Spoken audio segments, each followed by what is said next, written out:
दिल्ली विधानसभा चुनाव 2025 में कांग्रेस पार्टी का प्रदर्शन पिछले 3 चुनावों की तरह ही निराशाजनक रहा। पार्टी एक भी सीट नहीं जीत पाई और 70 में से 67 सीटों पर उसके उम्मीदवार अपना सिक्योरिटी डिपॉजिट भी नहीं बचा पाए। ये स्थिति कांग्रेस के लिए चिंताजनक है, खासकर तब जब 1998 से 2013 तक पार्टी लगातार दिल्ली में सत्ता में रही थी।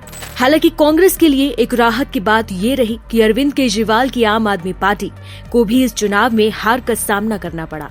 इस हार से कांग्रेस के खुश होने के 5 मुख्य कारण हैं। इस वीडियो में हम आपको उन्हीं 5 कारणों के बारे में बताएंगे। पहला, नेशनल पॉलिटिक्स में केजरीवाल का कद घटेगा।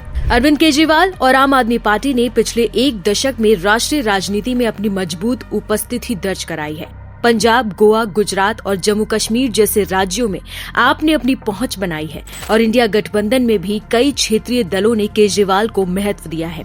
हालांकि अब आपकी सरकार केवल पंजाब में ही सीमित रह गई है, जबकि पहले दिल्ली और पंजाब दोनों राज्यों में उसकी सरकार थी। इस स्थिति में अगर केजरीवाल का राष्ट्रीय स्तर पर कद घटता है तो इससे राहुल गांधी और कांग्रेस पार्टी को कई तरह से फायदा हो सकता है। दूसरा, हरियाणा गुजरात की हार का बदला। हरियाणा और गुजरात जैसे राज्यों में कांग्रेस पार्टी की हार की एक बड़ी वजह आम आदमी पार्टी और कांग्रेस के बीच सीट बंटवारे को लेकर गठबंधन न हो पाना रहा। इसके कारण विरोधी वोटों का बंटवारा हो गया, जिससे भाजपा को फायदा मिला। आपको बता दें कि हरियाणा चुनाव में कांग्रेस को जीत के लिए मजबूत दावेदार माना जा रहा था, लेकिन आप के चुनाव लड़ने से विरोधी वोटों का बंटवारा हो गया। ऐसे ही गुजरात में भी कांग्रेस और आप के बीच गठबंधन न होने से विरोधी वोटों का बंटवारा हुआ। ऐसे में जब विरोधी पार्टियों का बंटवारा होता है तो भाजपा जैसी मजबूत पार्टी को फायदा मिलता है। तीसरा, पंजाब की सत्ता में वापसी की राह आसान। अब दिल्ली हारने के बाद अरविंद केजरीवाल के सामने सबसे बड़ी चुनौती पंजाब में अपनी सरकार को बचाना होगा। अब केजरीवाल को डर है कि जैसे दिल्ली में वोटों का बंटवारा हुआ, वैसे ही पंजाब में भी कांग्रेस पार्टी के वोट काटकर आम आदमी पार्टी सत्ता में आई। अब अगर जब पंजाब में भी वोट बटे तो वहां बीजेपी अकाली सरकार फिर बाजी मार जाएगी। चौथा, गठबंधन को मजबूर होंगे अरविंद केजरीवाल। साल 2030 में दिल्ली में विधानसभा चुनाव होने हैं। ऐसे में कांग्रेस से अब गठबंधन थोड़ा मुश्किल हो सकता है।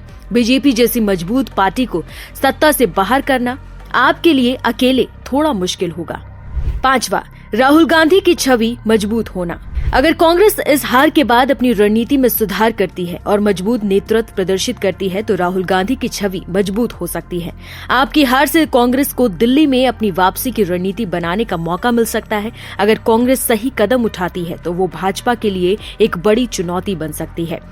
दिल्ली में इस समय बीजेपी की सुनामी आई है। आम आदमी पार्टी के राष्ट्रीय संयोजक अरविंद केजरीवाल और पूर्व उप मुख्यमंत्री मनीष सिसोदिया चुनाव हार चुके हैं। चुनाव जीतने वाले आपके प्रमुख चेहरों में मुख्यमंत्री आतिशी का नाम शामिल है। इसके साथ ही दिल्ली में बीजेपी की 27 साल बाद वापसी हुई है। बीजेपी ने दिल्ली में पिछली सरकार 1993 में बनाई थी। बीजेपी में अब दिल्ली के अगले मुख्यमंत्री के नाम पर चर्चा तेज हो गई है।